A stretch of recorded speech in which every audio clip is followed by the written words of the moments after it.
at the end of these discussions to take that time, that necessary time, to reflect on these amendments and to allow the person that they put in charge of this act, of its implementation, give that person time to review it. That they take the time to review the concerns and discuss the concerns that are presented by the opposition parties around privacy. Privacy, everybody I've ever talked to cares about their privacy and things that they feel are supposed to be private to them, including if or when they vote.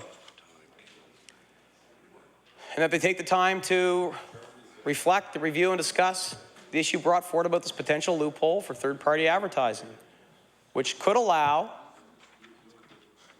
organizations that have the financial wherewithal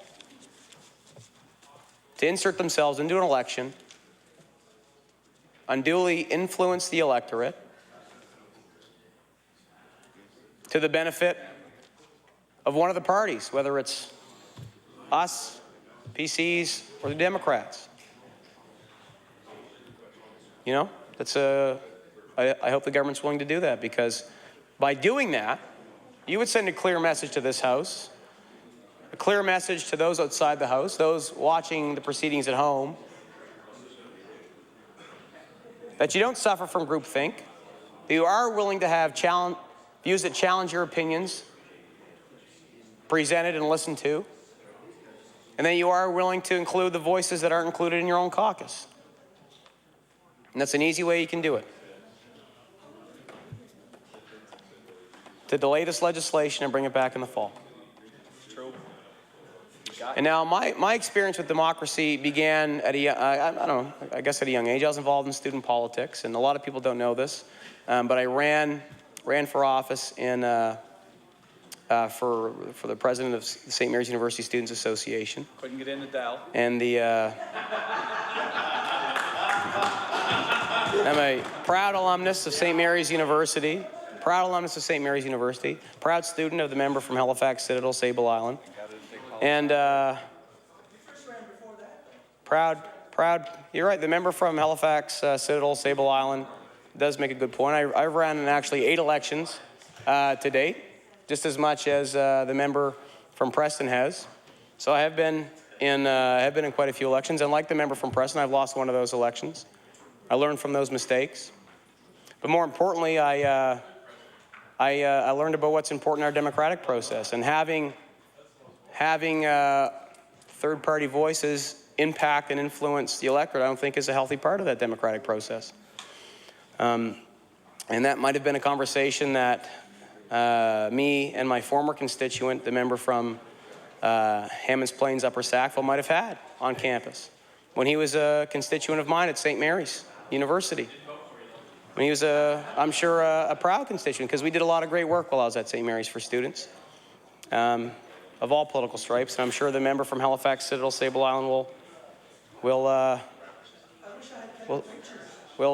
confirm that.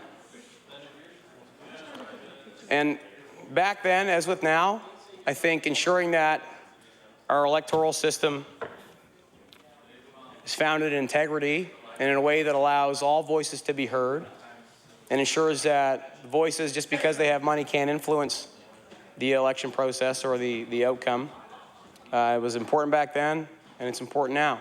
And that's why, Madam Chair, I've stood in my place to talk about this important bill and urge this government to choose a different course moving forward with it. And I still haven't heard why that course can't be chosen. Madam Chair, how much time do I have left? 1.5 minutes. 1.5 minutes. Well, you know, the member from Sackville has encouraged me when I do stand in my place to take up the full hour. He's done that since the beginning. And I wasn't able to do it on my maiden speech. I've never done it in terms of any speaking engagement I've done here. So, Madam Chair, I'm very happy that I was able to take up the full hour tonight. 1 minute. On this important bill. on this important bill and express the concerns of this party, of this caucus, and the concerns of many Nova Scotians who want a fair election system, who want a fair electoral process.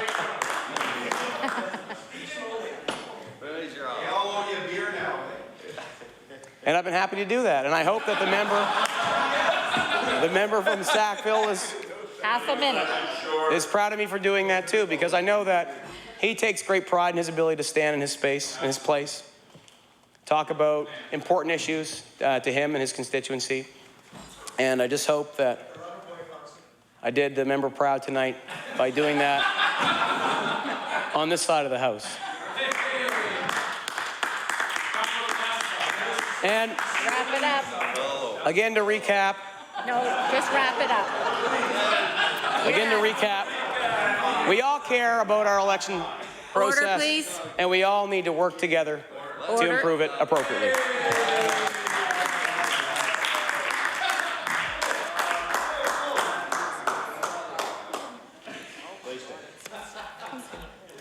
The chair recognizes the honourable member for Glace Bay.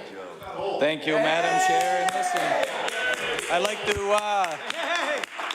I'd like to certainly congratulate my friend and colleague from Yarmouth on a job well done. And you know, we have significant challenges and things to do and work to be done for Nova Scotia in the legislature, and we get up here and we do our thing. And today was an example, and you know, we keep it lighthearted, but you know, sometimes it does get out of hand, and there was a few instances of that today. And some of them were directed against me. I don't appreciate being referenced as Bull from Night Court. It's not funny. It hurts. It's hurtful, and I want to say that. But listen, I know everyone's here in the House, all the members in the House are here, and they've stuck around all day to hear me speak on Bill 59. So I just want to say, really, prepare to be underwhelmed. Seriously, though, I won't. The honourable member for Glace Bay has the floor. I won't repeat many of the points made by my colleagues here today. I don't have the experience or the background or the knowledge that they have, and certainly that's it's something valuable we have in the caucus. But for me, all I can do is based on what I know, and I've learned from a good friend and a good member, and my seatmate here from Digby Annapolis, that you get up and stand on your feet and tell the truth, and that's your job. And so that's what I'm going to do here as best as I can. I do think, though, that if I do take 10 or 15 minutes, I do truly believe that you will see our arguments and you'll accept our amendments. So just give me a couple minutes here, and maybe I can change your mind. I've had recent experience. This bill, the Elections Act, Bill 59, it is relevant, and certainly, all jokes aside, it's something important here. And we've had the member from Yarmouth and I have just experienced this 11 months ago, Madam Chair, and it's something that's very important for all of us, and with it fresh in our mind, I think we can, the member from Yarmouth and I can offer some insight. And first of all, I want to say that I respectfully disagree with the leader from the PC party. He talked earlier today. It seemed like it was about 5 days ago, but it was earlier today. And he spoke about how there's other important things that passed the floor even recently, and there's other important bills. And again, I respectfully disagree. I couldn't disagree more. This for us is the rules of engagement. It's the parameters. It's the rules of the game. This is what we abide by, and this is where the rubber hits the road. The rubber hits the road for Nova Scotians, Madam Chair. They get to, judge us based on our performance, and the Elections Act is what governs that process. And, it's before I entered into politics, sports was kind of my life, and what I loved about sports is the pureness of the game, that I played, baseball and hockey, those games, and you know, the rules are clear and the parameters are simple, and there's a winner and a loser. And I think that's how elections should be. Truly, I do. You get out there, you state your case, you make your claim, and the winners win and the losers lose, and that's life, and you pick yourself up and you go again. And you know, that's the way it goes. And with that as the rules of engagement, I think the vote is our final exam. We've used academic references all day today for good reason, but I had the great fortune to teach at Cape Breton University, international business, and despite my accent, believe it or not, I do know quite a bit about business and international business. And you know, that you can question students on, you know, certain areas of the text and certain areas of the theory, Mr. Chair, but at the end of the day, it's what it all comes together. And I think that you know, the voting day is when it all comes together for Nova Scotians, for all of us in the legislature. So I think that's something to remember. The voting day is our test. That's our final exam, and that's where we show Nova Scotians, you know, what we bring and who we are. So, you know, I think sometimes it's easy for us here in the legislature to get lost in the fact that we don't own this place. This is not ours. It's a historic chamber. It's a great place to be, and honestly, the pride that I have to be here, it never fades. It never wanes whatsoever. But we don't own it. We're just the holders of it. We're the protectors, the champions of that. But it is the people that own it. So we have to remember that that's where we're at. And again, the collective voices of Nova Scotians is the vote, and that's how we're judged. And you know, they have to ask themselves important questions, and I think that's what this is all about. You know, did the government do a good job? Does the official opposition deserve a shot at the government? Did the member from Glace Bay do his job? Did he work hard enough to secure his seat? You know, but this isn't about us, and it's so much more than that, and it affects us all. And you know, I won by a good margin, and I certainly hope to win it again. I hope to be here for a long time, but that doesn't mean that my community did, and that they'll have that day of judgment on me when the time comes. And you know, that's the way it should be. And you know, the interesting thing, we had a 56% turnout in Glace Bay, and it would be a tough thing to swallow if I wasn't a successful person in the election, because it should be 70% or 80%. It should be higher than half of the population voting. And I think that's an important thing to remember. I remember before the by-election, Mr. Chair, you know, people were predicting that there would be a 40% or lower turnout. And because of the nature and the tension and the what was at stake for Glace Bay, we had a remarkable 56% of the electorate turnout. And I don't know how remarkable that is. That just over half the population. I don't think that's good enough, and you know, that's not good enough for Glace Bay, and I don't think that should be good enough for Nova Scotia. And you know, it was interesting and timely that this document about the by-elections in Glace Bay and Yarmouth was tabled today. That shows a lot of interesting information. You know, it shows the numbers who voted, the money.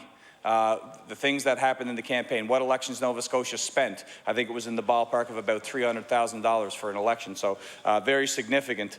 And, you know, believe it or not, an election is a huge economic driver, and I mean this. It's a huge economic stimulus for a place like Glace Bay.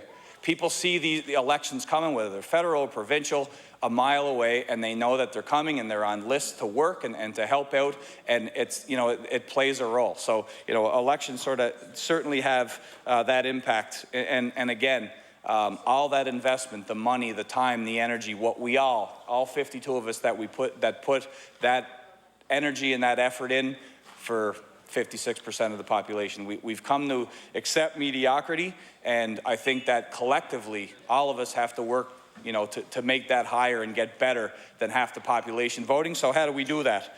You know, what is the secret? How do we get those numbers up? Well, certainly the obvious way is by the mandate of the government of the day, majority government in this instance, and it's, you know, it's certainly a political avenue, and it's policy. So, you know, healthcare and jobs and education, and of course the economy.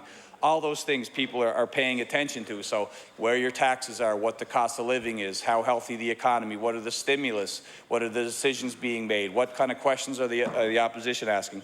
All those things are important, but that's an argument and a debate that we have every day, and we'll certainly get back to those things again. But the topic for tonight is the Elections Act, and I think this is our vehicle to ensure that we have a maximum turnout. So again, I don't agree that this is just another piece of legislation and it's not as impactful as other legislations. I think it's there at the top of the upper echelon with every other piece of legislation we pass through here in a bill and any bill, because it certainly represents you know, how we get people out. And we use the word jamming it through, ramming it through, pushing it through, but I do see the merit in our argument. Truly I do. And I just, if it's something of this importance, as we talk about this, everyone sort of agrees.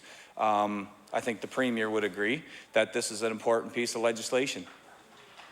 And we've got to make sure we get it right. And, you know, it's a tough thing, and I know I'm not the only one. I can't speak for all 52 members, but you know, if people see this and they see the Elections Act and the perception is that it's been pushed through by a majority government and the opposition parties didn't do anything to stop it, it's going to be, here we go again, there they go. They're cheating us and they're setting their own rules. Mr. Chair, I'm saying in general the system, I'm not referring to, yeah. So thank you, Mr. Chair. So there they go again. The politicians are cheating us out of a fair election, and they're changing the rules to suit themselves. So, you know, I don't know if every member in the House gets that. I know that I've heard it. I try not to read online articles for that reason, because it gives anonymous people the ability to go and bash the people who have committed their lives to democracy and making things better in the province. So I think that's certainly something that bothers me, and we have to protect that with everything we can. I've said that, I've referenced this a few times. Thanks, Alvin.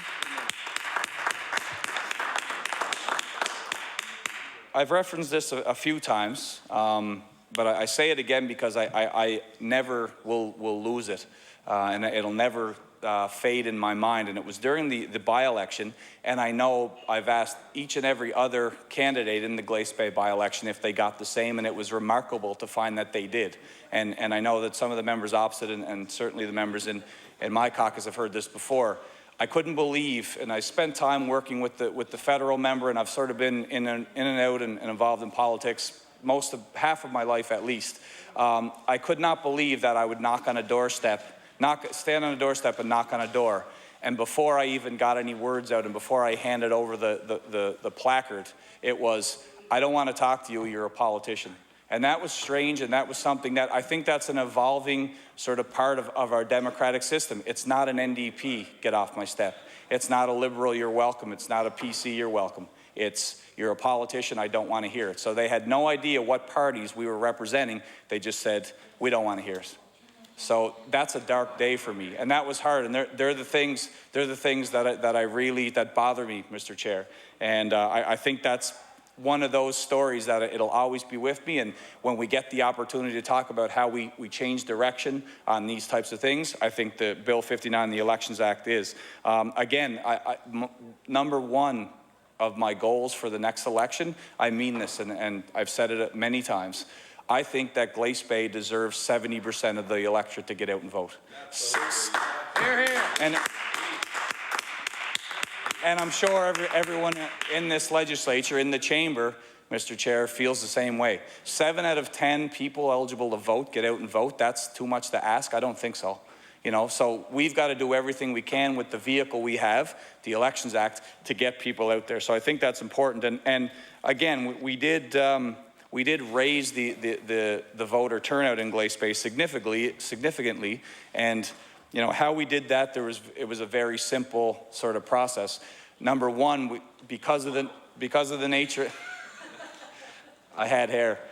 Because of the nature of the times, I didn't talk a whole lot about the politics. I talked about the community, and I talked about we've got to pick ourselves up and we've got to look at our strengths and identify our weaknesses and work from there. So this is how do we carry ourselves. Don't look to the province and don't look to the federal government all the time. What do we have? What are our strengths? What kind of things? For us, I still say it, and I'll say it, I've said it to the Minister of Energy many times, the Minister of Natural Resources. We've got a significant amount of renewable energies in this province, and certainly we've got all those in Glace Bay. And that's an option. I mean, they're an economic driver. It's the future, and I think that's something that's very important. So they're the kind of things we have to talk about, and it was a positive message in Glace Bay. And, you know, I didn't talk about the HST and balanced budgets and user fees, because I'll let the people that do their own research and come to their own conclusions, and then they can decide on the government's performance. Also, a significant tool for us was social media. And I think that the social media phenomenon ties directly into Bill 59 and the Elections Act. There is a demographic that in the last decade, 2 decades, were not voting. And now we can access them. At least we can get the message to the people who use Facebook and Twitter and websites.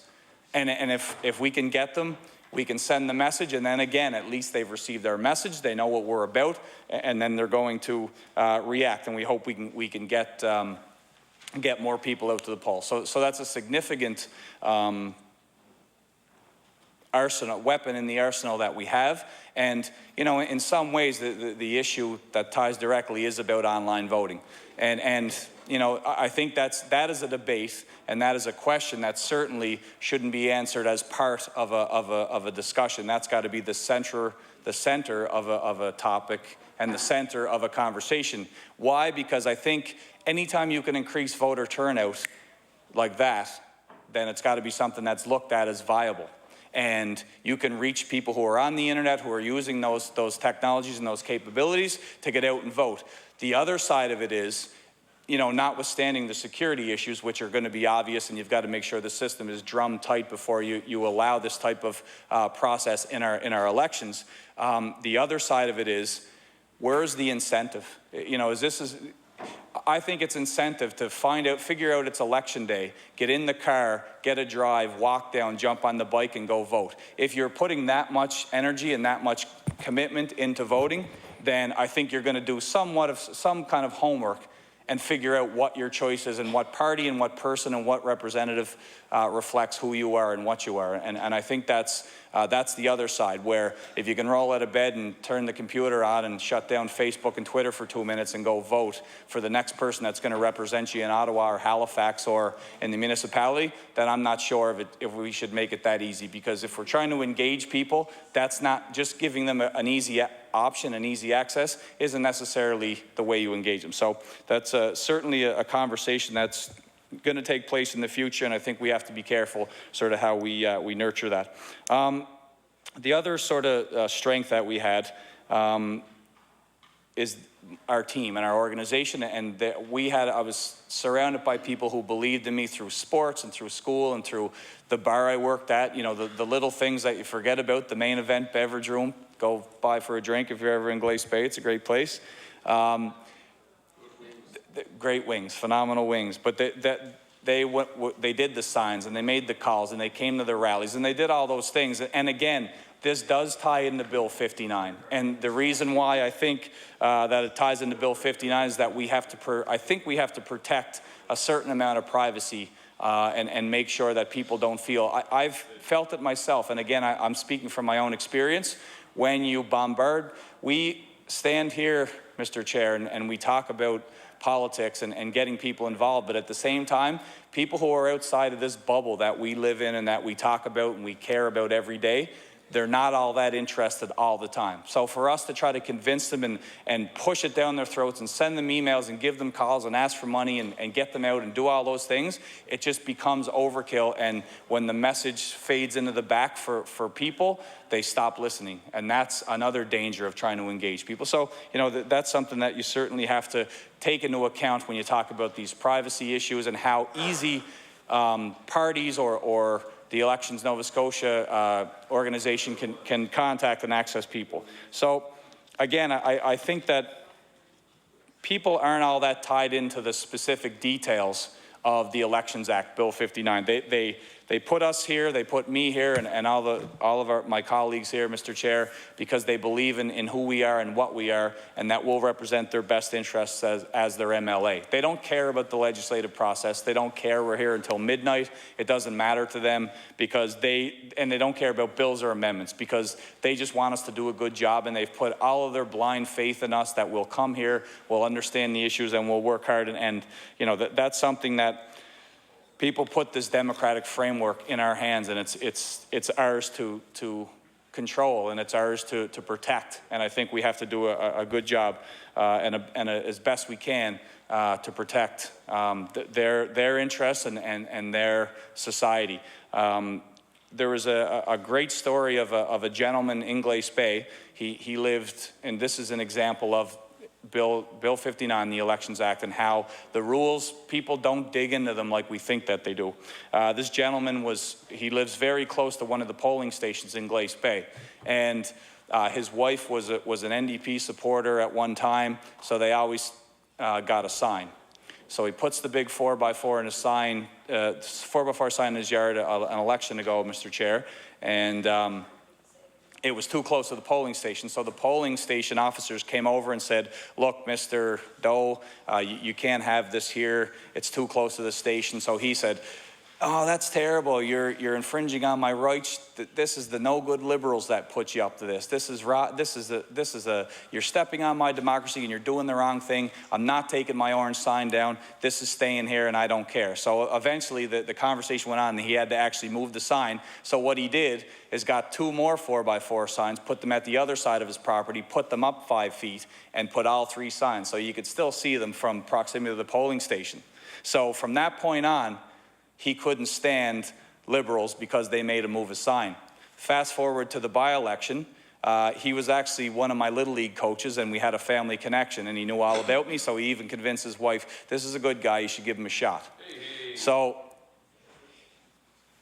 sure enough, he orders a 4x4 sign, puts it in the old spot where the first NDP sign was, and the polling officers came over and said, sir, you can't keep that liberal sign. They said, that no good NDP. I knew they were going to do this. So that's just a quick example. And it's funny for us, but the reality is that in people's minds, the politicians and the people that they vote for are so separate that we're the same. We don't see it as separate. We see ourselves as separate from the Elections Act and from these rules, but people don't. You know, the people think we're all the same and we're all... Am I getting a water balloon on my head here? Okay. Okay. You'll feel it a lot better. Yeah, for sure. So we're all sort... What's that? Okay. Uh-oh. So I'm sort of, you know, we're one and the same in that effect. And... Fine. Order. Okay. Order. The member for Glace Bay has the floor. Thank you, Mr. Chair. But that is an example that these are the election rules and it has nothing to do with political parties. And that's an important thing to remember, Mr. Chair. There's another example. We had a few... I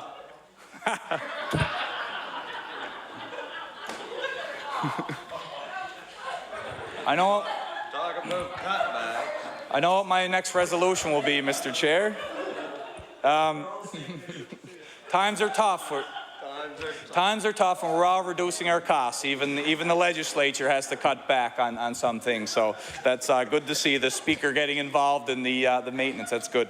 One of the other interesting stories, and I won't go too far with this one, but there was a group of kids, 4 kids that I knew from the university, and they came into the headquarters and they said,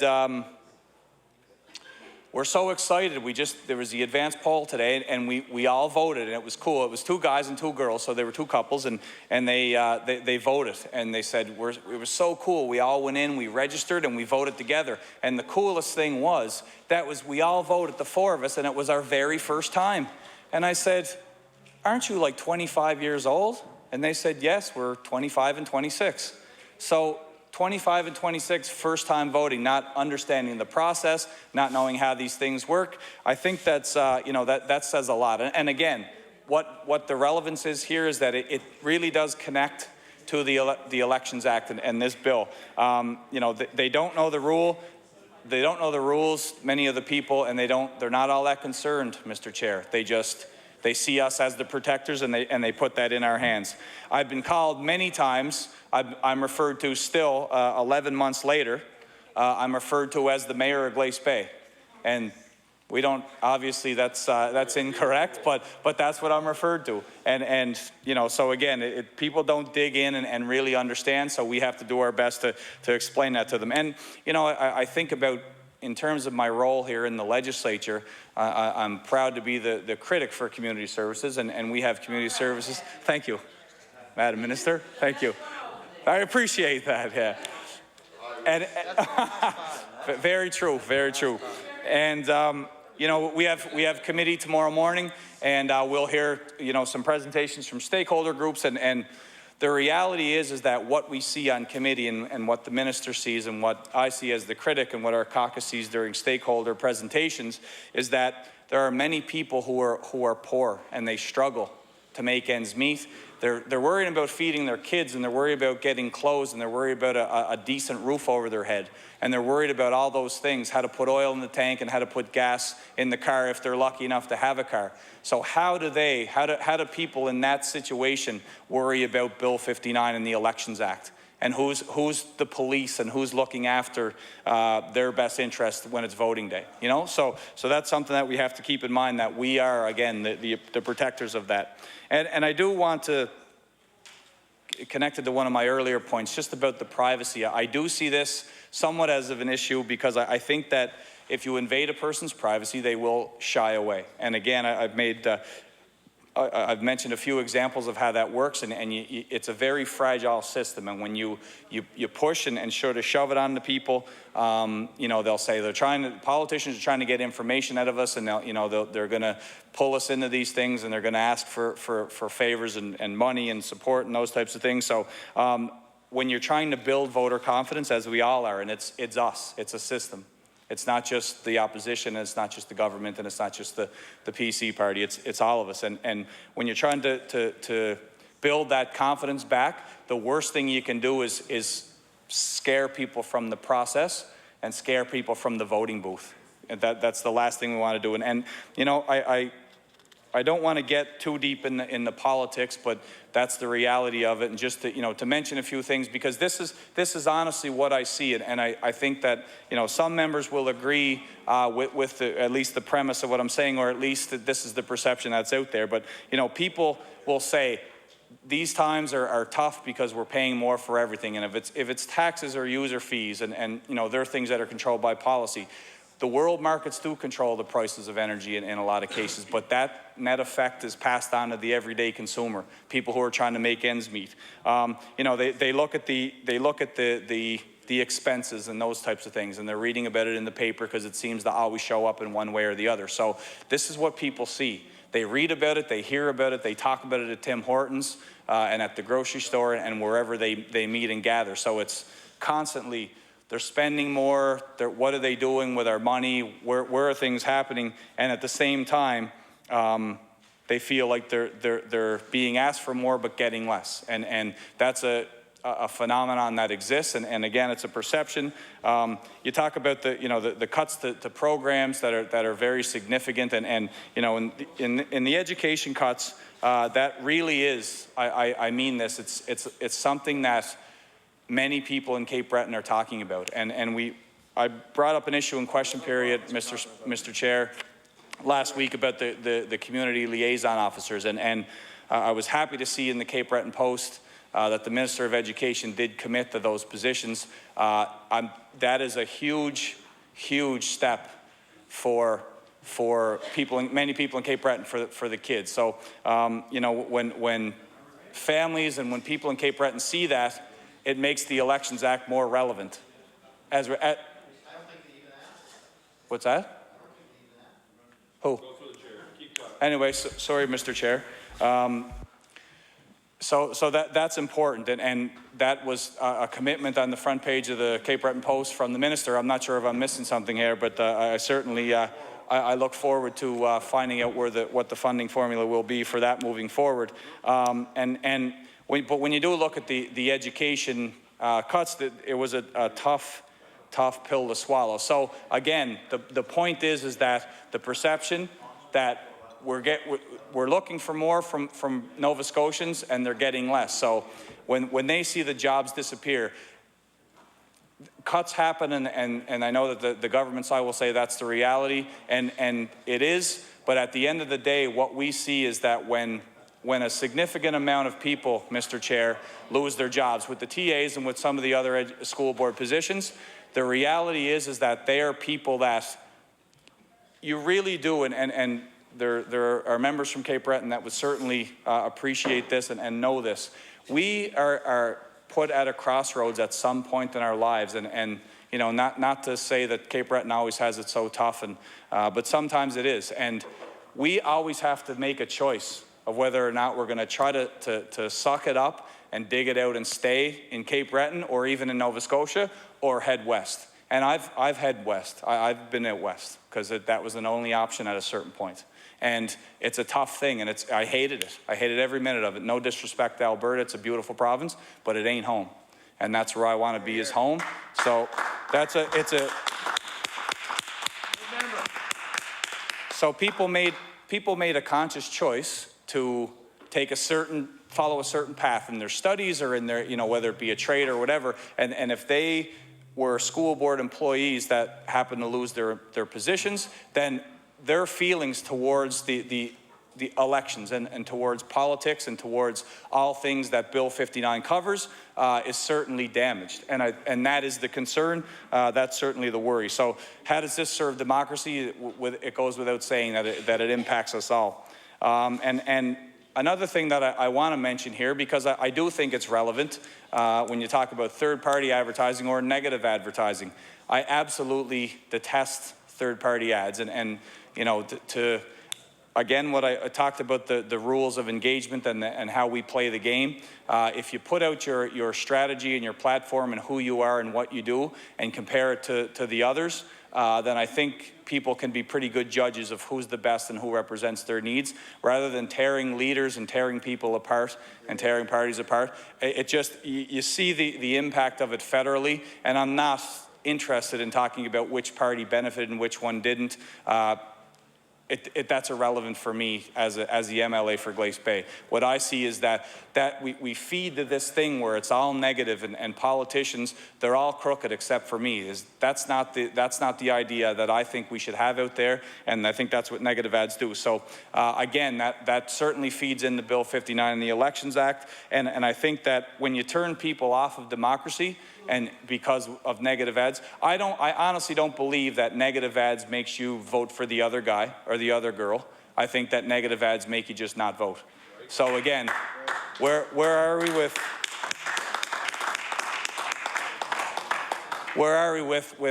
you know, building voters and adding to the numbers who turn out to vote?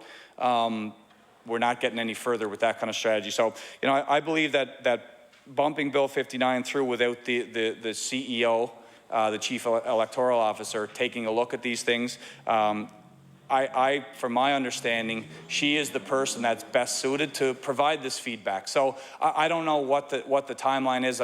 I haven't heard an answer that I really understand exactly what the reasons are, and maybe that can be explained. Maybe there is an answer, but I just want to put it out there that so far I've listened to some of the commentary. I've been in some law amendments, and I don't see exactly where the timeline is so forced that we can at least find out what she has to say.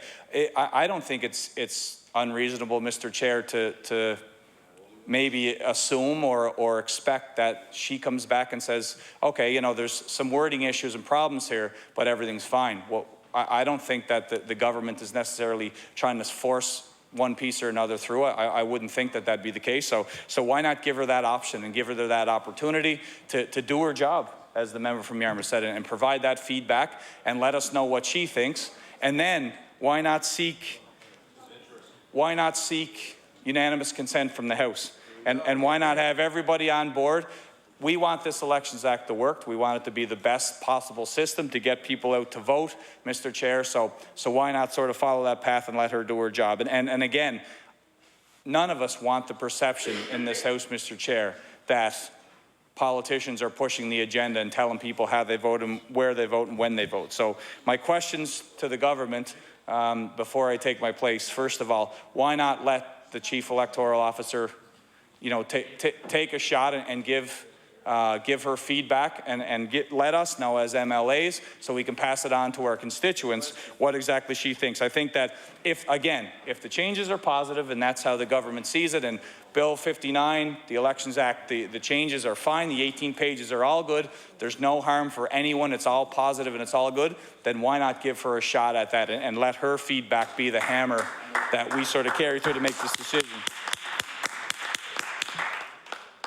Because I certainly do, and I truly do think that, you know, we all want a level playing field. And if, let's see that playing field, and let's decide what that playing field is as a unified group. So for once, we all get together. If it was fall, if it was extended, we all get together. We support that bill. And if the baselines are set by all of us unanimously, then, you know, then we can play the game and let voters decide who truly the winner is. And with that, Mr. Chair, I'll take my place. Hey. Thank you. Thank you. The chair recognizes the member from Digby, Annapolis. Thank you. 1040. Thank you, Mr. Chair. It's somewhat of a pleasure to stand here and speak on this bill tonight. It's been a long day, and it's probably going to be a longer evening ahead of us again. Maybe until daylight. I'm not sure. I don't even know what the house hours are yet. But I will stand here and speak a while, because there is more speakers lined up that want to continue speaking on this bill.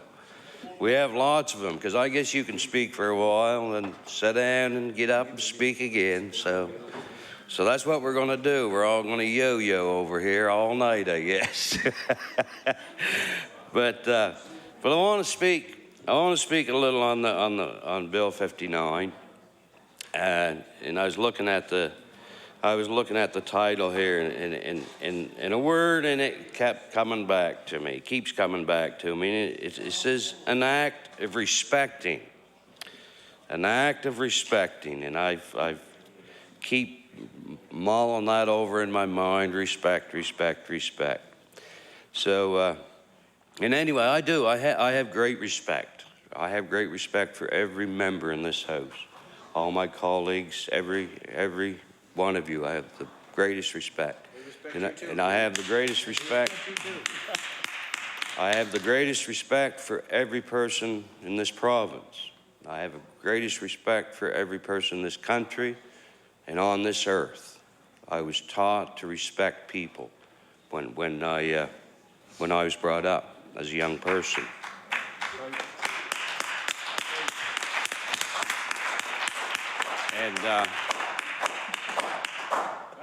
And I want to talk about my first election a little bit, and talk about respecting people. In my first election back in 2003, or 3 elections ago, a man from Digby named Joe Casey. A man from Digby named Joe Casey taught me a lot more respect than my own family did. And Joe was a man who just respected everybody. I kind of feel sometimes I'm a lot like Joe. I'll never fill Joe Casey's shoes, but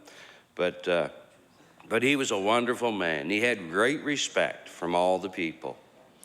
He had 90% of the people in that riding coming out to vote, and 80% of those people would vote for him. I mean, that's pretty good respect, respecting somebody. There was a man who was in power there for 28 years in that riding, all total. He had to take 1 session off because he did have a spell with his heart, and halfway through it, and he took a term off of 3 or 4 years to let his heart heal up again. And I kind of know how he feels there, how he felt there. I had my little session with Hart, I guess, last year, so I know how he feels. But Joe took the whole term off. I didn't even want to take a day off, but I did. I'll never catch Joe Casey. 20 more years, I'll never do it. But anyway, I want to tell you what kind of respect Joe had and how that man earned that respect, especially during elections. I asked Joe Casey to go with me one day. No, he came to me and wanted to take me. I didn't ask him at all. So the first morning we went out, we started out. Joe was driving me. So we went down a lane and we stopped to a house. He says, we're going to start here. I said, well, that's good, Joe. It's a good start. It's a home. We'll see if somebody's home. So in we go, knock on the door. First time in my life I was ever in an election. And anyway, this lady come to the door. Oh, Joe. Joe, come on in, Joe. So in we come. She gave him a big hug, and he gave her a big hug. And we sat down. And she brought us some tea and some cookies, and we sat there and we talked. And Joe told stories to her, and we sat there for an hour. And we talked and talked and talked. So anyway, we get up and left. See you later. Da da da da da.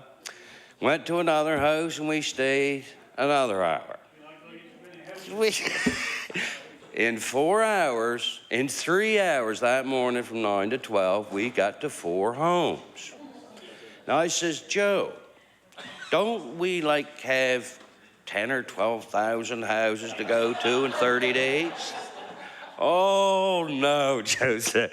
Joe said, look, it's not about quantity, it's about quality.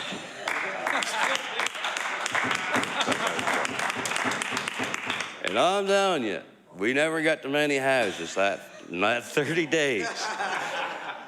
But every election, we go to different ones. And in the 28 years that Joe Casey was in power there, he went to every house, isn't that right? He got them. It took him 28 years to get to them. Honest to God. And all you do, Joe says, all you need to do is care. You care. You care about the people, and they will care about you. Well, that was Joe. Joe always gave me advice.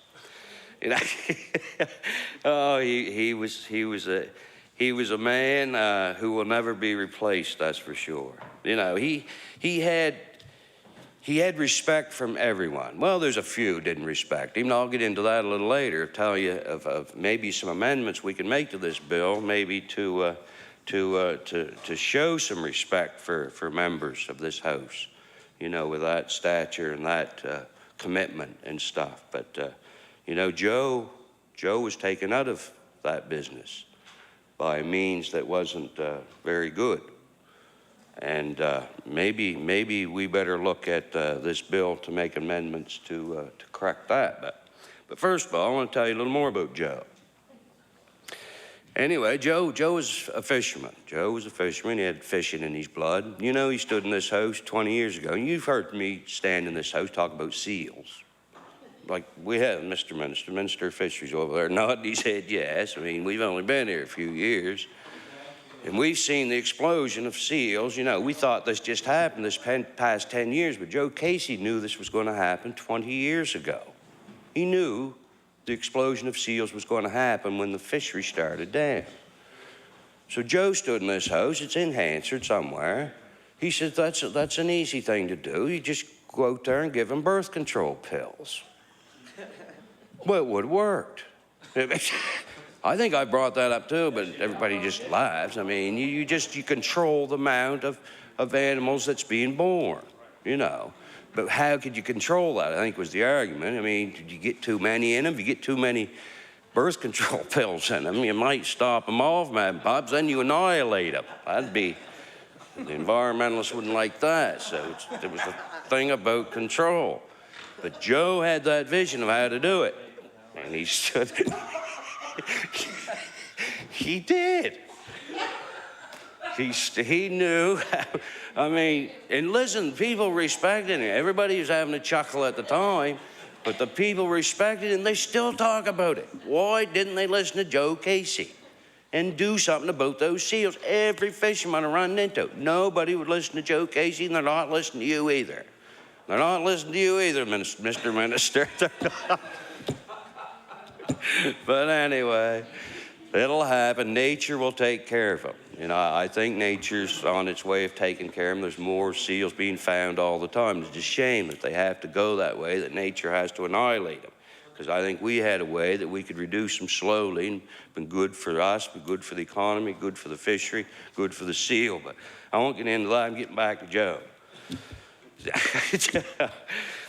Joe was, like I said, he had great respect, you know, from the people.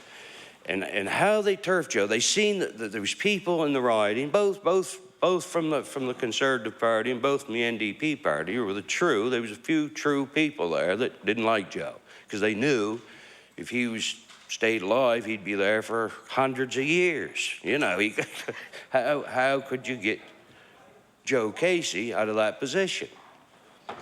Well, what they done was they stacked the deck against him. They stacked a deck against Joe Casey. They run a person in a nomination. I won't get into names or anything, but you probably most of you in here know how it happened. They run a person against him in a nomination where the Tories signed up with the Liberal Party and the NDP signed up with the Liberal Party, who weren't card carrying at the time, and they stacked the deck and got this person nominated against Joe Casey. That's how they done it. And once they got this other person in place of Joe Casey, the people all went back to their parties, the NDP and the Tories, and they put, I will mention, Mr. Balzer into place. 50% of the people in that next election never even went out to vote. It discouraged those people so bad that they never bothered to go out and vote again. When they asked me to vote, there was some people come out of the woodwork. Helen Matheson, God bless her soul, that she was alongside of Joe for years, and it killed her, pretty much killed her. But she come back to life enough to work with me to try to get me elected in that riding, and she did. Between her and Joe, God bless them both. But that's something to really think about, isn't it? And what kind of democracy is that? What kind of democracy was that in the riding of Digby Annapolis for that to happen to such a wonderful man? They just had to wait a few years later, and Joe was going to give it up anyway. But they were scared he was going to live forever. They must have thought he was Moses and going to live to be 800 years old or something. They couldn't wait. And it was a shame. It was a shame that happened. So that'd be a great amendment. That'd be a great amendment in this bill.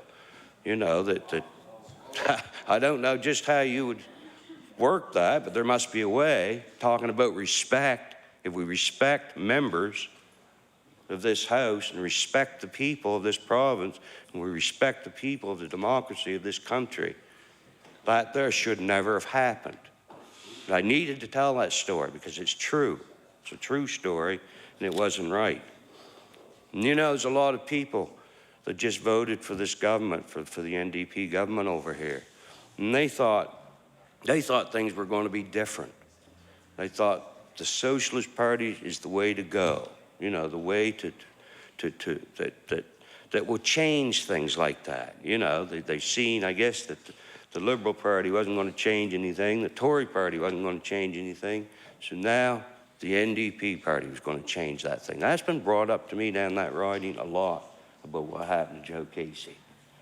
So here's a chance maybe to work on this bill 59, to get that, how you can put that amendment in there, be somebody smarter than me to do it, that's for sure. But there's got to be somebody with the brains enough to put an amendment in there that never happened to a member of this legislature or a member in this democracy again. I wanted to get that point across to the House.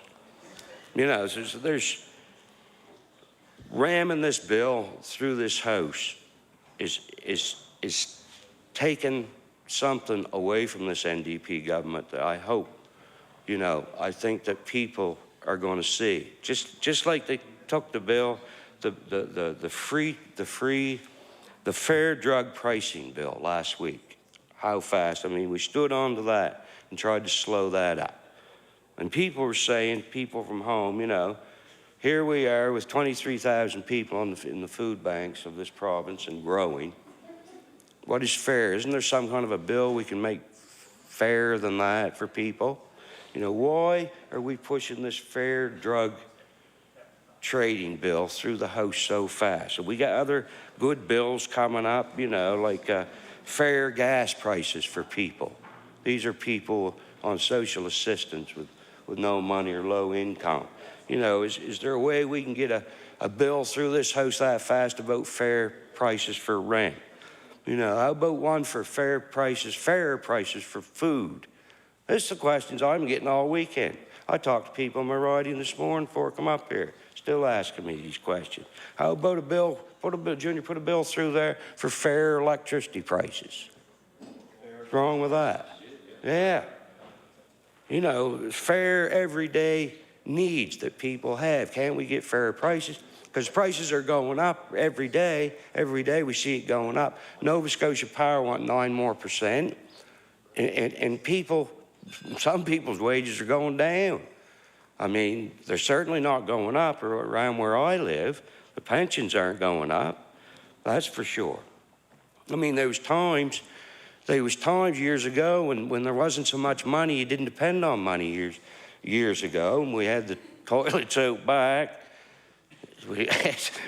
We had Eaton's catalogs we could use that came to you free. You didn't have to go buy a roll of toilet paper that costs a lot of money now. They say there is some people, though, using Frank magazine.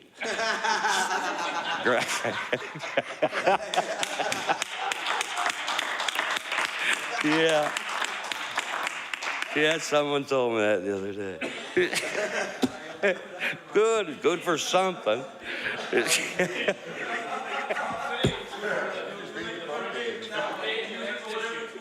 It's good for something. Yeah. But anyway, I guess I'm kind of sorry I said that, but just slipped out.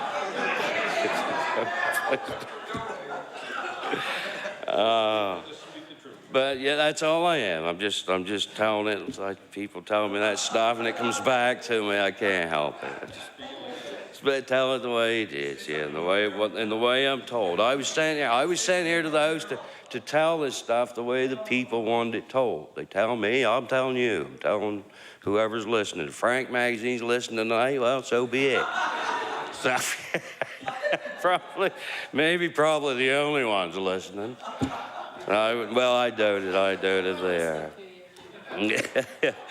You know, there's another thing I was thinking tonight. I'm sitting here all day, or most of the day, you know, just thinking. I do a lot of thinking. I don't talk a whole lot, but I think a lot. I'm sitting there wondering why the Tories aren't over there talking about this. They're not saying a word. And I was a little late coming today, and they said the leader of the third party over there got up and said two minutes of words. I don't know what he said. I could go back and answer to find out, but it couldn't have been too much, you know. You know, all I'm saying is, all we're asking for, and I'll just repeat it, and I don't know why the Tories aren't asking for this. They was asking for the other fair drug trade bill to be slowed down, but they don't seem to care about this one, you know.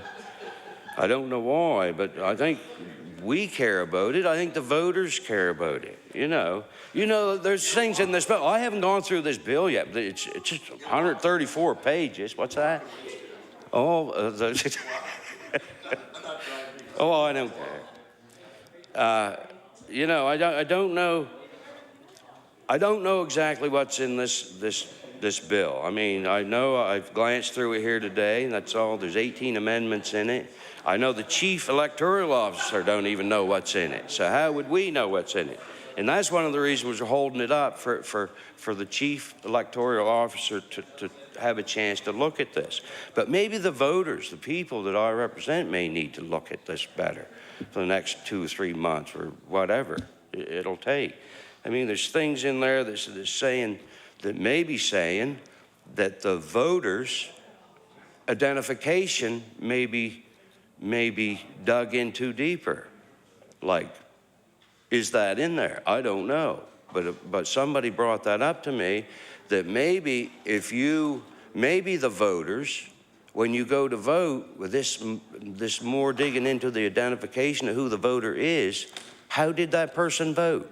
And I'm telling you, if the majority of people at home who vote are all senior people, and if this gets out, that their identification may be somehow used in there to find out how they vote, you think the voter turnout's bad now? Huh? Is it there? Is it there?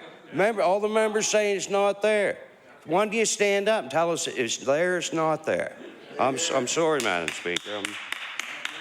Is it there or isn't it there?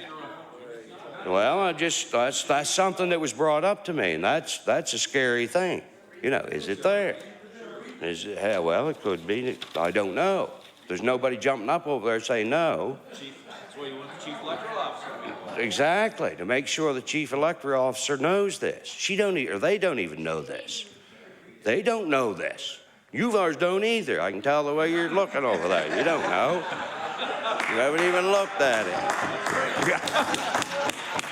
I'm sorry I said them. Can you say, you can't say you, but can you say them? Talk to you. I'm sorry. I'm sorry, Madam Speaker. I just lost it there for a minute. What happened? It's late. It's late and I'm tired. I have another member here ahead of me who wants to speak, so I'm not going to speak much longer anyway. No, I won't go too long. I'm not going too long. I'm tired. It's been a long day since 5:30 this morning. You know, I could tell you one more thing, though, what Joe Casey told me. I said, Joe, what am I getting into? This is what I asked Joe Casey one day. He was with me. Joe, what am I getting into? Oh, he says, I don't know. He says, every day's different. Every week's different. Every minute's different. He says, Junior, all I can tell you, put 16 hours aside a day, 7 days a week, and it should cover you. That's what he said to me. That's what he said to me. One of the first things he said to me that week. And boy, I'm telling you, he's not far off. Because we're just hitting 16 hours here right now today, or I am. And we got a ways to go yet. So Joe, I'm going to run over your 16-hour time. I know I am. But I don't mind. I put a lot of 20-hour days in fishing in my life, so I didn't mind that. But Joe wasn't far off.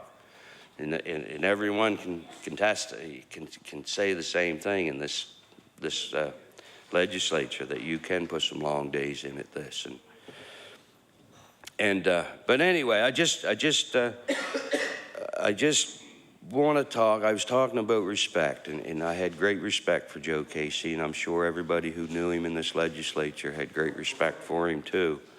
You know, and I worked for the last 3 elections, and in every election, I listened to the advice that Joe Casey gave me. You know, respect the people, respect the system, you know, and they'll respect you. And I've tried to do that. And every month home for 8 years, I sit down and write hand letters. And the end of the month, I send it to every household in that riding of what I've tried to do and what I've heard and what is going on here and what's going on to the community. And I've received great respect for that. I've received 45% of the vote the first time, 55 the second time, and nearly 70 the third time. So, but it's from respect. I'll never get to the 80 Joe had, but it's all from respect and what that man taught me. And I believe that we need to have the same respect for the bills we put through this House. And I believe if we don't show the people that we're being transparent and showing everything that are in these bills, I'm afraid who's ever in power, your voter population may go downhill. So with that, I'm going to take my seat. Thank you.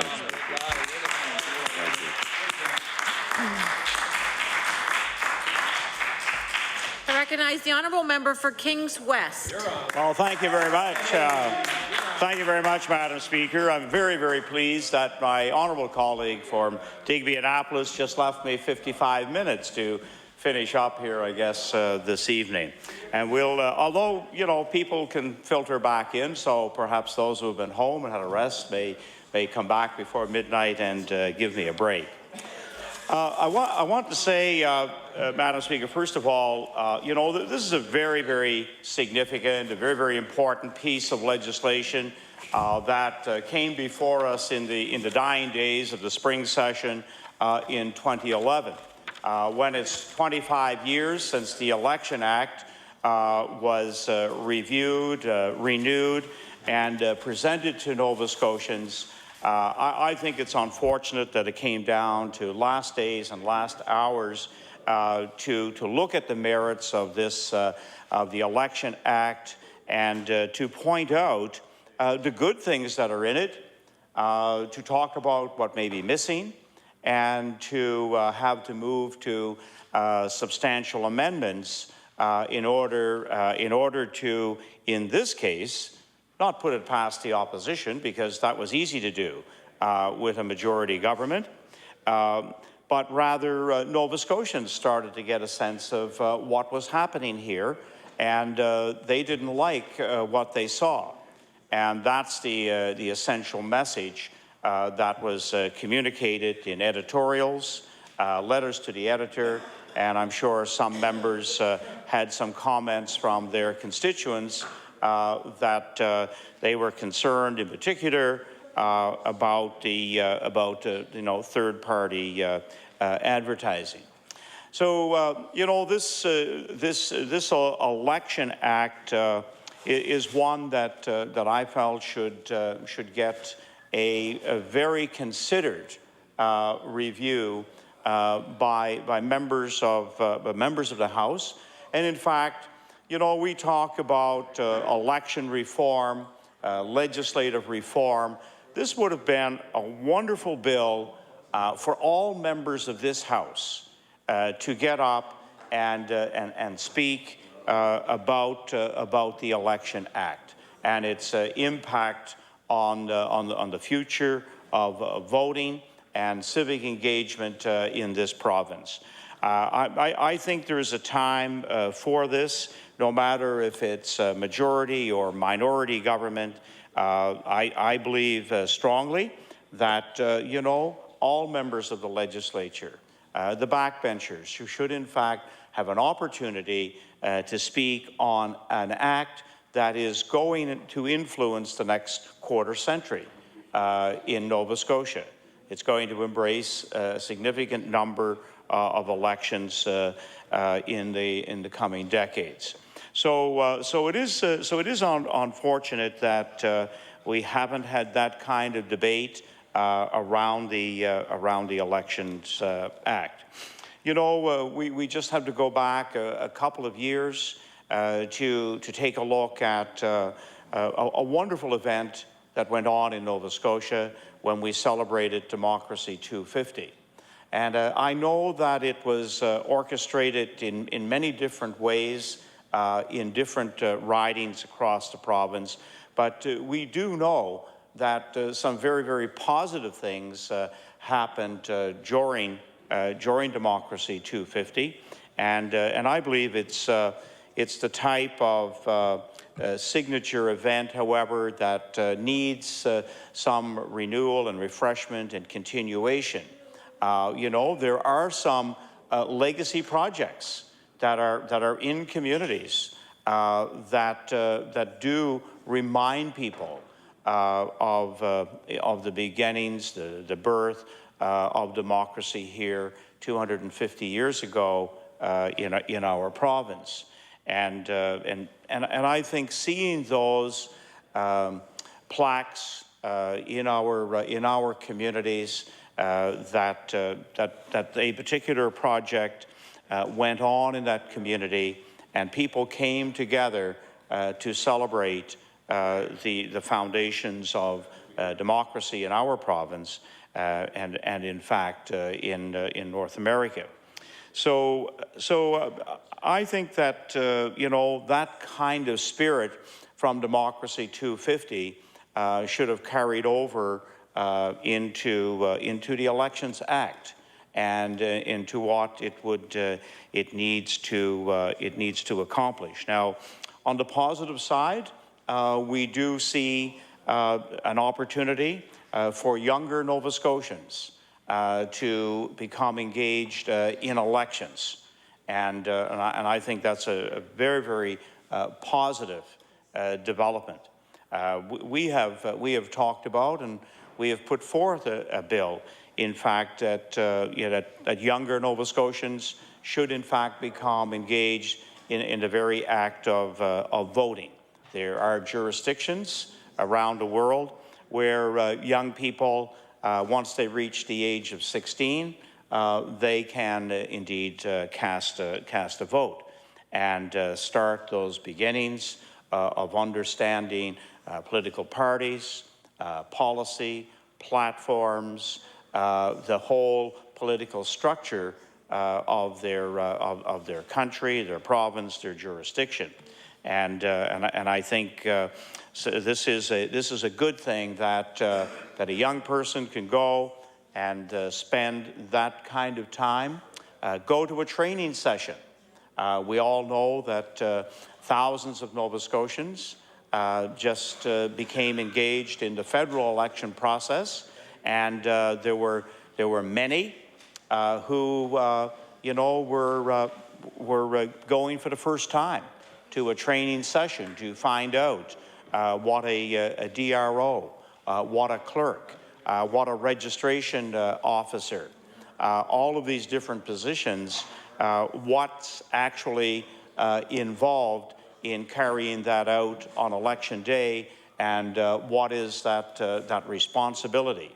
Yes, in most cases, paid positions, but nevertheless, ones that carry the responsibility of making sure that an election is carried off in the fairest and the most principled manner that our elections call for.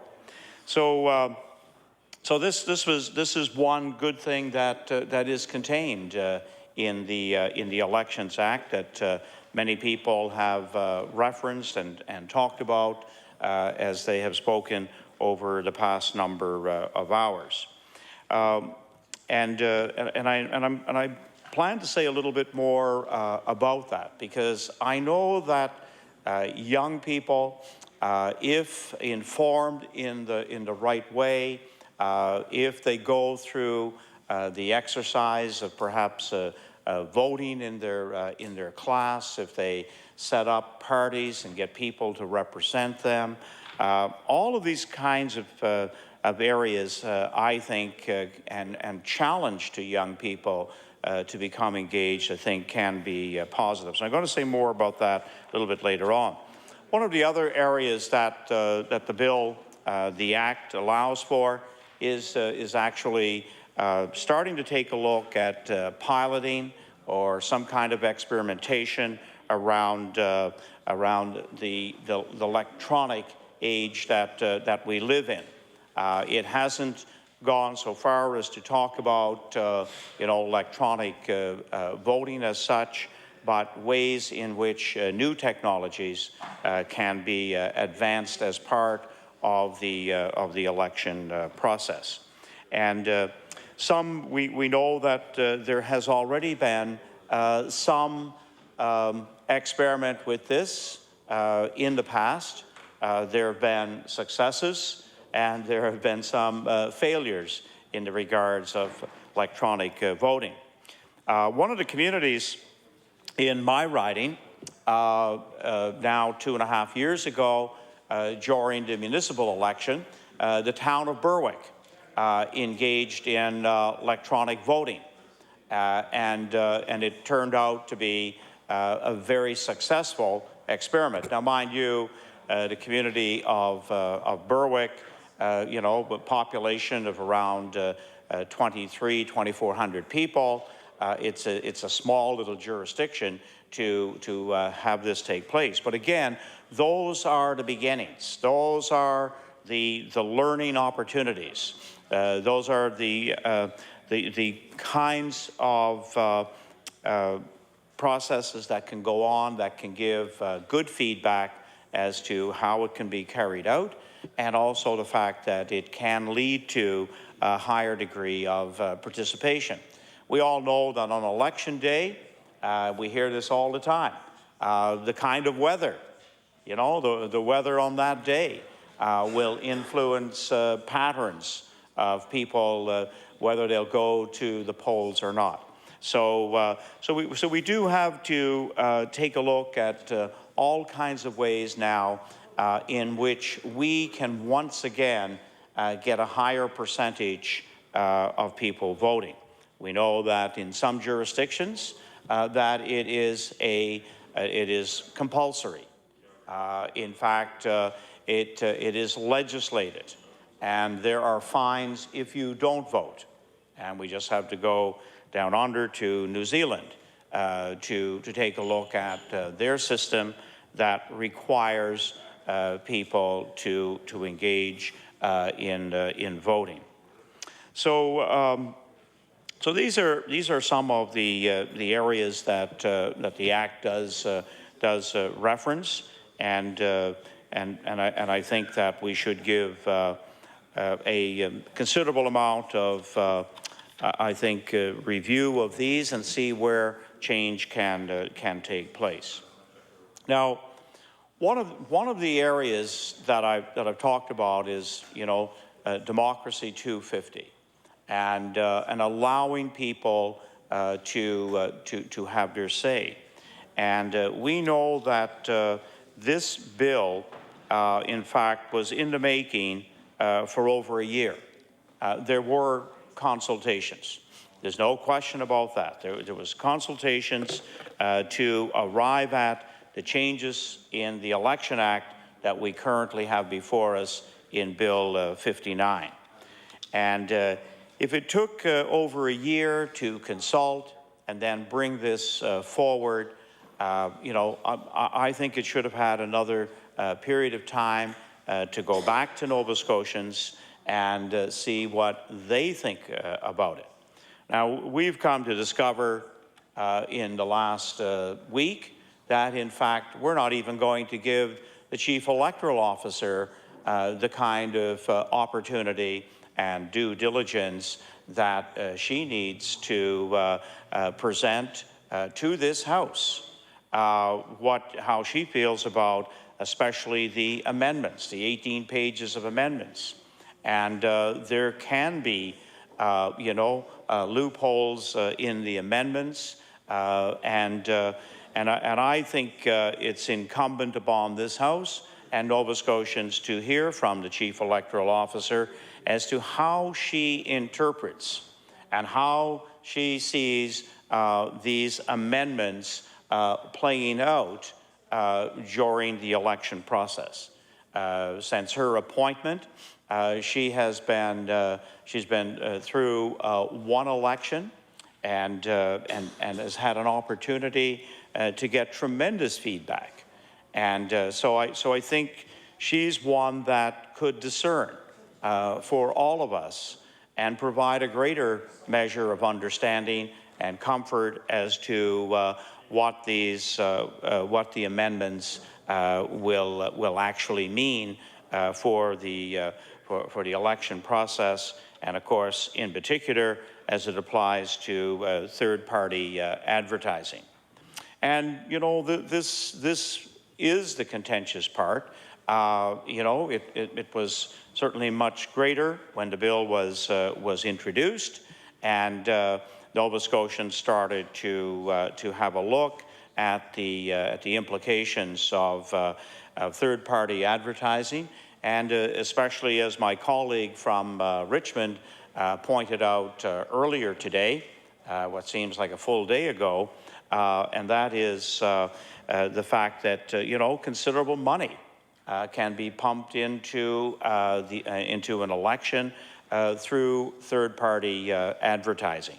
And we have seen now in successive elections that the amount has been increasing. And as the amount increases, I would have to say that the influence and the outcome is very much tempered by these hundreds of thousands of dollars.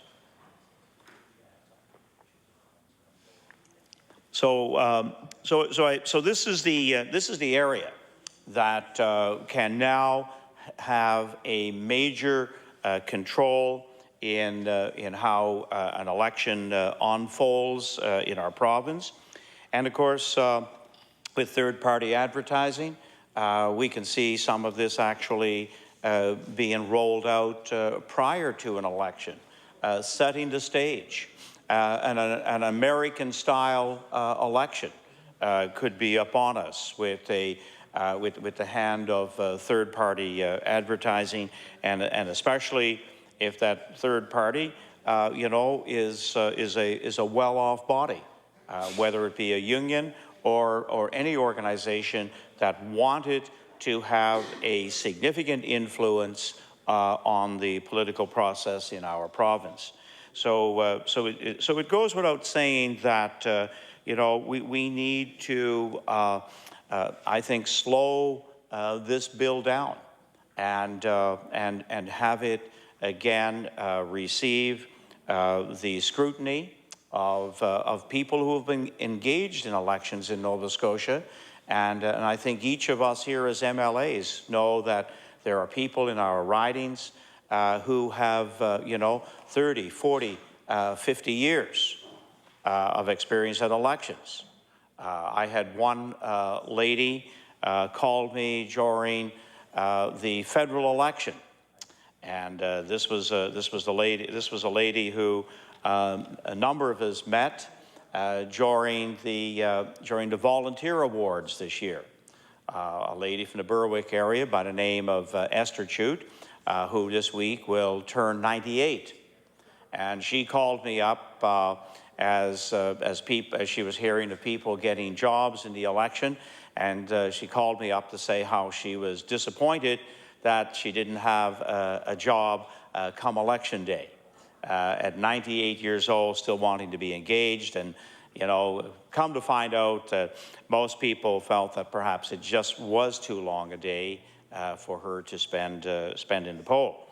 But that's where now maybe a nice tie-in can come about if we get some young people who are learning about elections and are there in the polls and perhaps can play those assistant roles to somebody who may, even at the young age of 98, still want to be involved in the election.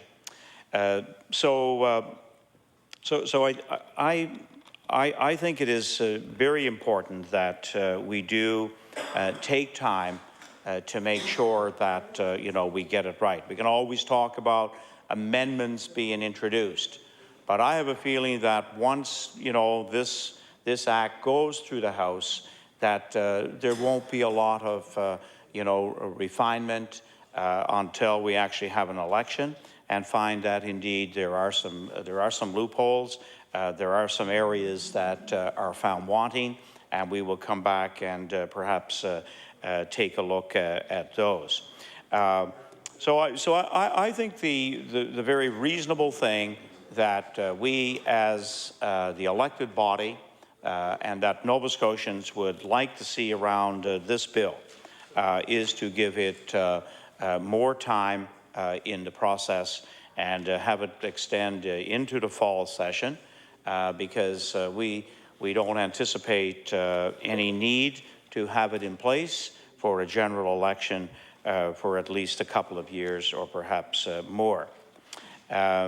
So this bill, I think, with the 18 pages of amendments, is really just too quick to move onto the pages of final document, meaning legislation for our province. I think there are many of us in this House who don't understand all that is contained in the amendments, and that we do need to have that education, I guess information that would give us, I guess, a strong degree of comfort, of agreement, that this is a good act, and it's going to be improve our electoral process. Now, I still think that, along with the Election Act, there needs to be provision made that, in fact, elections and voting and government and civic engagement is a regular, ongoing practice, and is something that becomes more and more part of a wider audience. We now know that when general knowledge questions are asked of young people or asked of on a Canada-wide basis, again, the percentages of correct answers are, generally now below 50% in knowing what certain roles of our government structure actually stand for. So I think there's a great need to once again to have some elements of civics become part of a number of grades in our school system, and to have students once again not necessarily perhaps having a whole course of civics, but at least a unit at starting in the middle grades with some civics, and I think our students in understanding, because I'm sure many of us here have talked to, in particular, young people or even adults that we've knocked on the door, or we've met them in a public place, and we start talking about during a campaign, what our party stands for and why we're running for office. All of those things come, are there very quickly for us to talk about. And then we ask the question, are you going to vote, or have you voted before? And it is surprising the number of people that have never voted.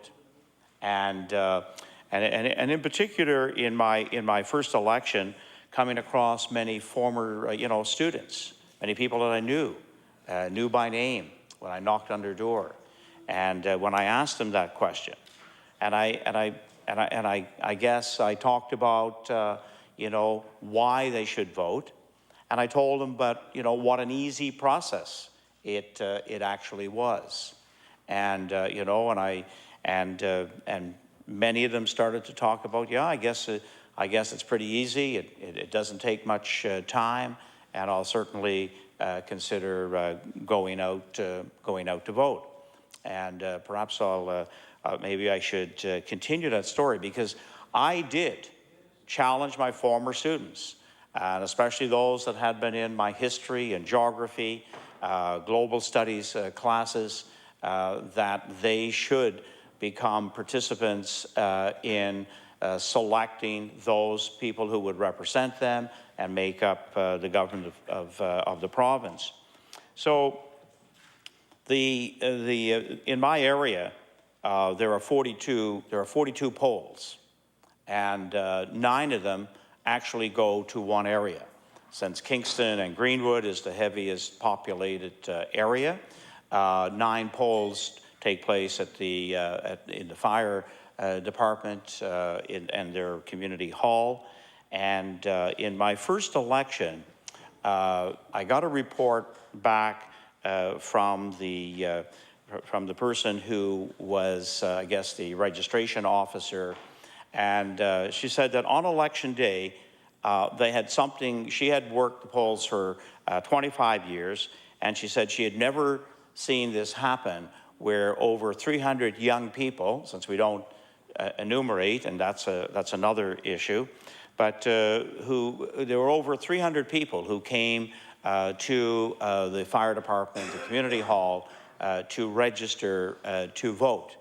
And now many of them, yes, were former students, but many were some that I challenged along the way to become engaged.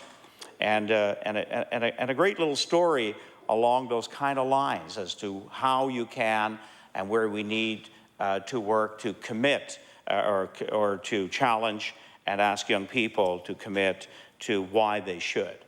And in the last federal election, one of my three sons, we were talking about the election. One lives in Kingston, one is in Winnipeg with the armed forces, and my other son is lives on Salt Spring Island, the Gulf Islands in British Columbia. And so we were chatting one day, and I asked him, you know, and he does follow current affairs, a lover of history, has toured Europe, and so I asked him if he was going to vote, and he said no, I don't think I will. And I asked him if he knew the candidates, and yes, he knew the candidates who were in that area, and so I said, well, I said, Stephen, you know, I'm going to take you back to when you finished university, and you called me after a day that you had spent in Flanders Field. And I said, you know, there's a real connection between Flanders Field and you going out to vote. And a couple of days later, he emailed me, and he said, yes, I do get the connection. I'll be going out to vote. And I think these are the kinds of things that, you know, we often have to renew, not just with our own children, but I think with Canadians generally and with people in this province, and, you know, and to have the right to vote. We hear of stories now where people line up for a full day in African nations or in liberated parts of the world, that, you know, spending overnight outside in a lineup to go vote. And we've lost that cherishment of going out to vote, and I think it's incumbent upon all of us to work at again getting that kind of electoral engagement. So you know, and I know over the years I've worked in my classroom in particular to get people to understand you know, the processes of government, whether it be at the municipal level, the provincial level, or, you know, the federal level. And we all know from our offices, think of the number of people that come in, and you know, they bring you a municipal issue, or they bring you a federal issue, and again, you know, you explain to them that, you know, what the issue is, and who may best be able to help you deal with it. I'm sure many of us take on issues that are not necessarily just provincial in nature, but in fact maybe municipal or federal. But again, you know, I think we have, one of our roles is to constantly educate people about you know, government structure and the political process, and I know it's all kind of I guess firsthand for us, but for many people they do not understand and work through you know, the basic knowledge about not just the electoral system, but how government you know, works. And I think you know, I know during Democracy 250, many MLAs made a real concerted effort to go into classrooms, and whether it was the younger grades or our high school students, again to put on a class, take students through you know, how a bill is formed, the formulation of a bill, how it arrives here in the legislature or in Parliament, and then the process whereby it becomes law. And once you take a law, and one, thanks to the work of the NDP government, the Minister of Health, we're putting a ban on tanning beds for those under 19 years of age, and soon coming into effect. As soon as you take, a piece of legislation that people can relate to, that people understand, gosh, this is having an impact on my life, and whether it's again with the laws of the highway in our province or across the country, these are all legislated, and so it's making those connections with everyday life that I think this bill, again, should have that component to it. Not just the actual structure itself of the Elections Act, and again the very, very fine detail and legalese that is wrapped up in the Elections Act, but I think we do need to have that renewal of what having an election and is all about in our province and in our country. One of the areas that, again, to go back for a moment to the third-party advertising, we know that this can be one of the areas where negative ads really creep in to be a strong component of that investment on behalf of an organization, and it's an area that we keep hearing that negative ads work, but when we take a look at a negative ad, I'm thinking that it's really the lowest form of helping us understand what a party stands for, what the head of a party stands for, and I really despise the negative ads. I think a leader of a party and the party platform should be a positive set of principles and practices that they would hope to initiate if forming government.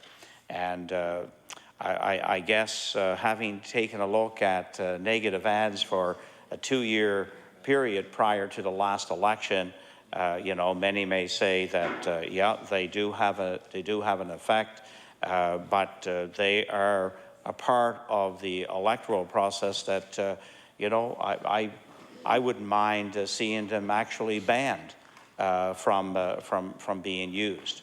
I think we can offer so much more to the electorate on what we stand for, get to know who we are, and not to have to resort to that kind of approach. So it's my hope that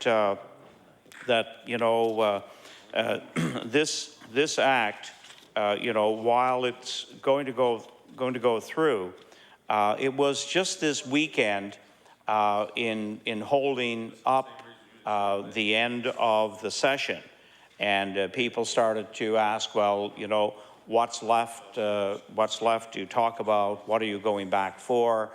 You had told me just a week ago that the legislature was likely to end this week. I had, I guess, told people that I'd be around in the community more, but here we are. And so I think people started to say, well, do you really understand everything about the Election Act? I hear they're bringing in amendments to the Election Act.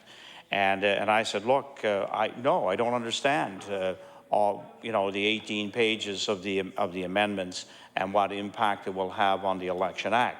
And there's a lot in a document of this nature that that when you pick up this document, There is a lot here to have interpreted as to how it actually plays itself out.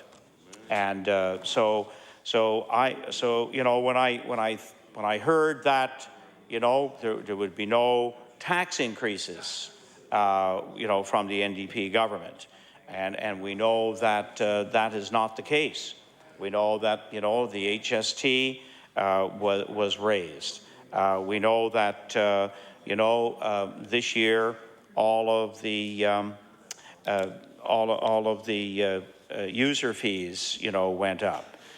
So we have reasons to ask for a slowing down of this bill, and to have it, I think, a session whereby we would have the Chief Electoral Officer explain some of the areas that we have questions around, that we have some doubts around. And I think that would be, you know, a wonderful process. I know that during, again, it was when the new Office of Elections Nova Scotia opened, and to be in the midst of people who had worked for many years on elections in Nova Scotia, and to talk to some of those people about an election and some of the intricacies that that can emerge. How much, again, you know, I was able to learn, and all those of us who took the opportunity to go look at the new premises of Elections Nova Scotia, and assembled at that time were many of the returning officers in the 52 ridings of the province.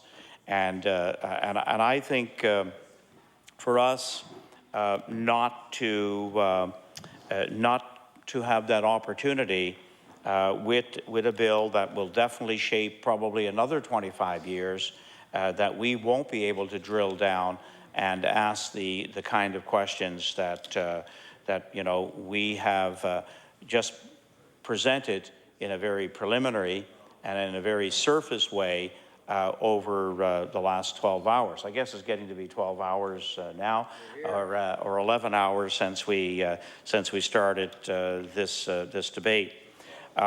Many would call this really, perhaps, you know, the blueprint for democracy in Nova Scotia, and it should not be rushed. And that seems as to what is taking place. And we know that while we are spending time on the floor, you know, talking about Bill 59, we know very well that it is going to go through. And however, you know, we will still be perhaps asking questions about it after the next election, and it would be a lot better if we had that kind of information at the present time. You know, Nova Scotians, you know, always give us the soundest and the best advice. Anytime we put out a little survey in our riding, you know, I call it the foolproof way to get a good sense of opinion on a particular issue. And I do this from time to time, and it's inevitably you get great guidance, and I think this is why we needed to give this a wider audience in its final draft before we pass it in the legislature, and we could take the next 3 months and bring it back September or October, and we would be able to then, you know, have the, while we may not agree with every little aspect of it, I think we would have a greater understanding of what Bill 59 is all about, and especially the implications of the third-party advertising. And, you know, perhaps here in the last week of the legislature, you know, we have seen an erosion of democracy. You know, we saw pharmacists come in here from one end of the province to the other, you know, who were telling us that while their, you know, association may have had a few meetings, they felt disconnected with what was taking place around Bill 17. And so I think we see a pattern here with, you know, Bill 59, Bill 17, Bill 100, and of course I think Bill 52, that the Governance Administration Act that included voluntary planning. So I think, you know, there's a theme that many of my colleagues alluded to today and referenced, and that is a greater degree of control, you know, by a smaller number of people in this government. So I guess that perhaps is the area that disturbs me the most. That we will pass this bill eventually over the next little while, and we will not have that kind of feedback that will give us that assurance that, in fact, we are doing the right thing for Nova Scotians in this House.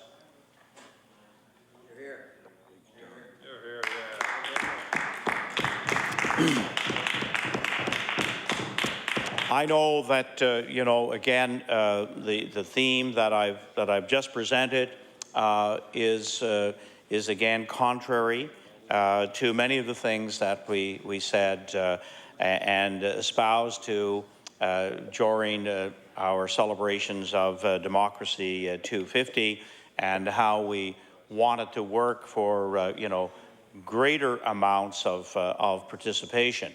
Well, you know, I think this particular act, and to be honest, I don't fully understand the kind of information that now may be able to be garnered through information that will be taken about those who vote and who could go back to parties and to others that may want to use information from the election process. And you know, if it allows more identification of those who are engaged in voting, you know, I think it will, in fact, cause people to stop and wonder about whether or not, in fact, they would go out, they would bother voting.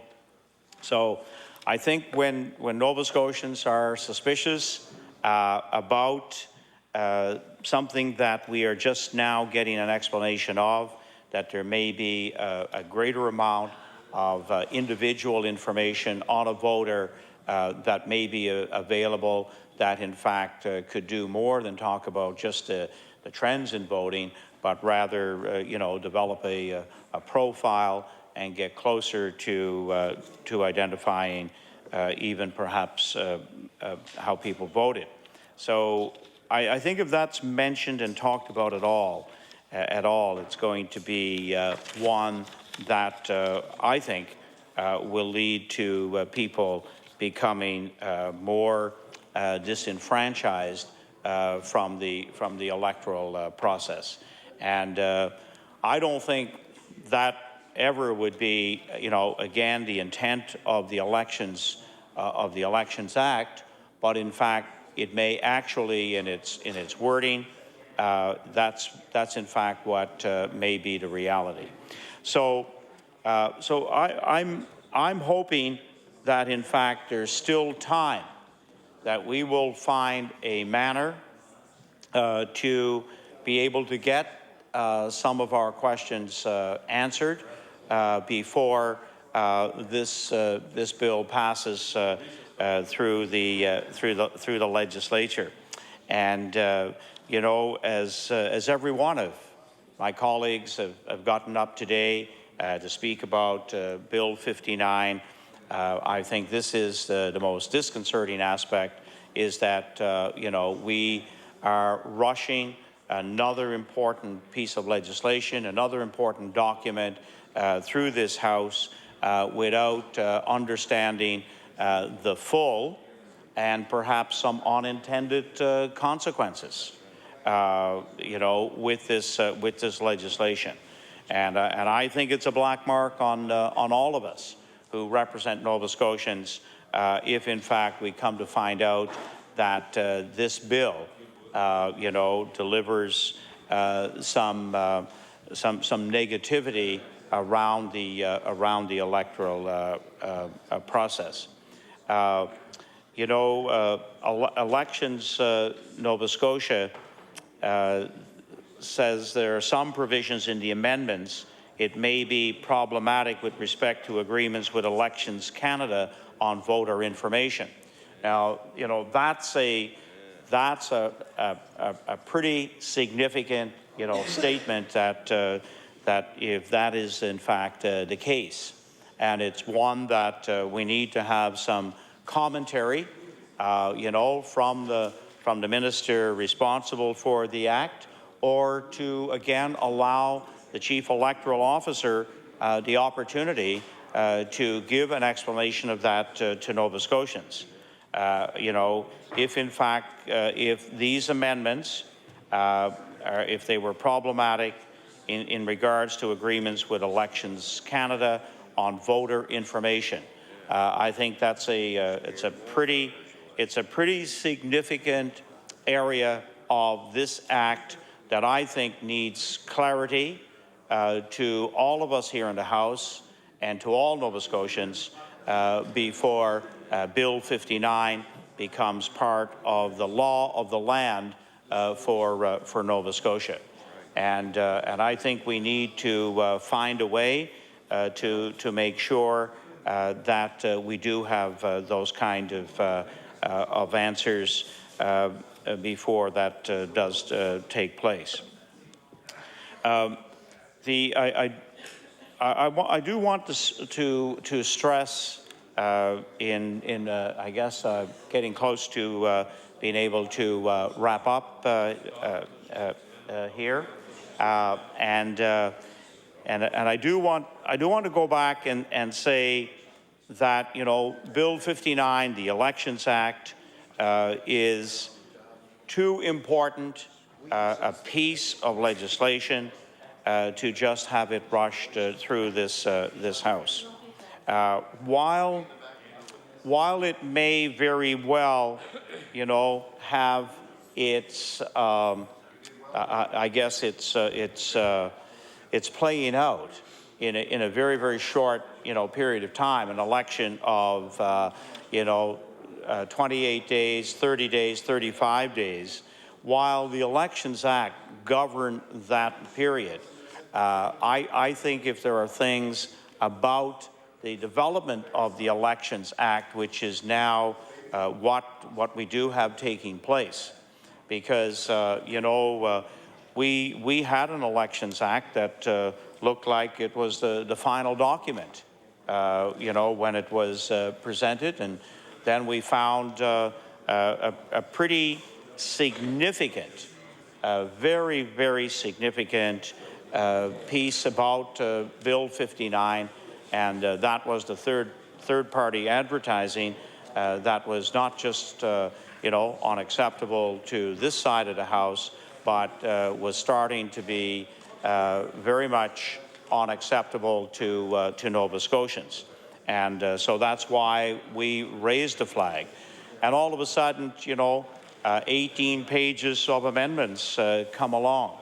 And again, it was a lot of information to process, and a lot about the amendments that, again, Nova Scotians had no idea what is contained. And I go back to asking government to provide an information session for legislators so that we understand the Act, and that we can convey to our constituents what is contained in Bill 59 before it becomes part of a permanent rewriting of the Elections Act that is going to be how our elections will be shaped for perhaps the next quarter century. So I think it's incumbent upon all of us in the House to ask those questions and to literally ask here for a timeout so that the things that have been brought before us, we will have that kind of understanding and assurances that we need. We saw today, from our colleague from Richmond, the kind of infusion of dollars that the NDP now for a couple of decades have been able to steadily increase as their war chest to run an election, and I think this is a very, very dangerous process that takes us more and more along the American way, and I think we need to have an election where in fact we have a level playing field, and that again we have the grassroots of our province. Order, please. The chatter's a little too high. I can't hear the speaker. The honourable member for Kings West has the floor. Thank you very much, Madam Chair. And and I think it is a very, very big concern when a third party can infuse 300,000, 400,000 into the election process.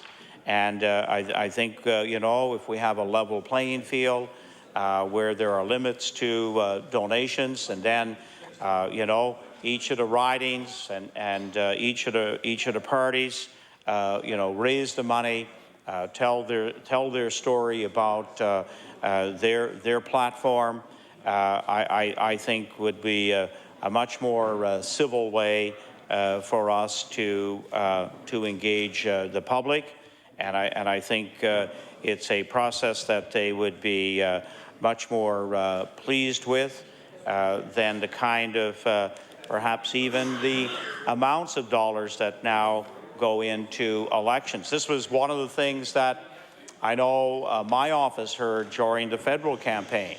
Did we need an election? Number one, look at the kind of monies, the taxpayer dollar that was, going into the election, into orchestrating, into putting off an election. So it is an area that we saw some change come in, but we do see the potential for a couple of loopholes that, in fact, could still allow for a considerable amount of money to come from third-party advertising.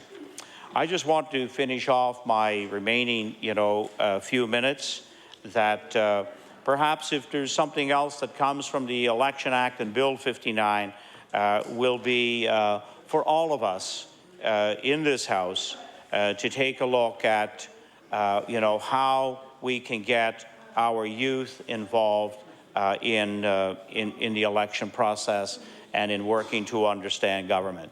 Despite, Rick Mercer's rant, we still didn't have that huge turnout of youth. We had some pockets where people responded in a pretty significant way, but overall across the country, it still, had very, very small turnout.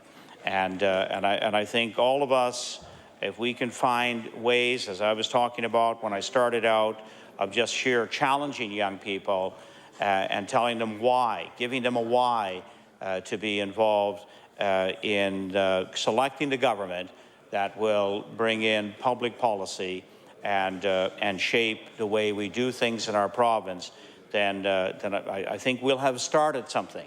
but it's going to be a long road back to getting a high percentage of our youth that will believe in the process and that will become involved with a political party, that will become involved in an election, and hopefully when we get to that next election, that there'll be a good number of 16 and 17-year-olds, in fact, who will say, yes, I need to be here. I need to be part of shaping what our province will look like by the people that I will elect. And so I think that is. I guess I'll need to keep 1 minute. I have 1 minute. Thank you very much, Madam Chair. And I'm pleased to have had this opportunity to speak about you know, the importance of having the Election Act updated, to work on the principles that we talked so much about during Democracy 250, the need to have our youth engaged in a stronger way